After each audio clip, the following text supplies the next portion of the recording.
이어서 목포 연결합니다. 김현 앵커, 1년 전 장기 운행 중단으로 파행을 빚었던 목포 시내버스가 공영체제로 재편될 계기를 맞았는데요. 어떤 내용인지 소식 전해주시죠.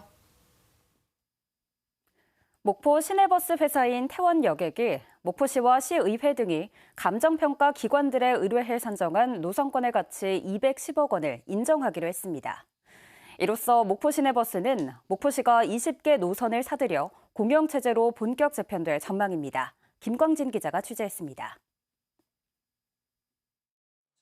목포시민공론화위원회가 버스 노선 전면 개편과 준공영제와 공영제의 혼합형 운영체제를 공고한 것은 지난 13일.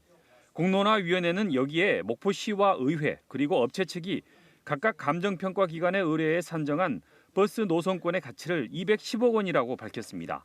이에 대해 태원여객 이한철 대표는 기자회견을 열고 이 같은 노선권 감정평가 결과를 수용한다고 밝혔습니다.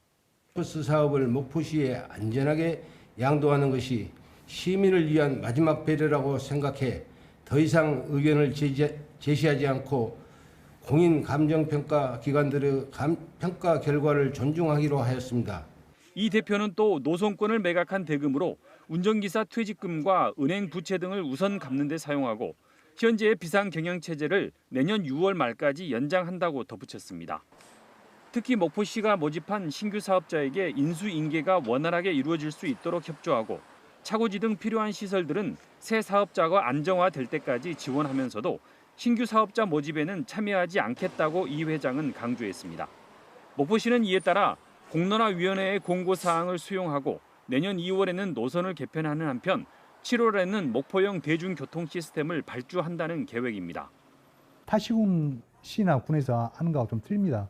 타시군은 민간에서 갖고 있고 저희는 시가 노선권을 갖고 있는 그런 형태로 좀 전국적으로 봐서는 좀 최초 그런 사례가 되지 않을까 생각합니다. 그래서 한편 이 회장은 다른 시군에서 버스가 멈춰도 설립 60년이 된 태원여객은 운행이 끊기지 않았는데도 지난해 말과 올해 초 버스 운행이 중단된 것에 대해 과도한 비판을 받았다며 유감을 표명했습니다. KBS 뉴스 김광진입니다.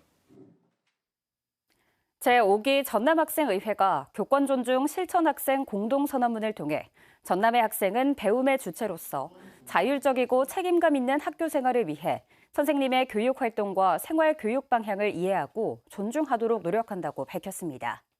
학생의회는 또 배려와 포용을 실천하는 사람으로 행복한 학교를 만드는 데 앞장설 것이라며 교권 존중 영상 캠페인을 직접 제작해 전남교육청 홈페이지에 공개할 예정입니다. 전라남도 체육회가 2023 체육인의 밤 행사를 개최했습니다. 300여 명의 체육인이 참석한 이번 행사는 전국체전 등 전남체육 활약상 영상 시청과 전남체육발전 유공자에 대한 표창 순으로 진행됐습니다. 전남체육회는 내년과 내후년에 열리는 전국소년체육대회와 전국생활체육대축전도 성공적으로 개최하겠다고 각오를 다졌습니다. 여성가족부의 청소년 정책 우수 지자체에 영암군이 선정돼 대통령 표창을 받았습니다.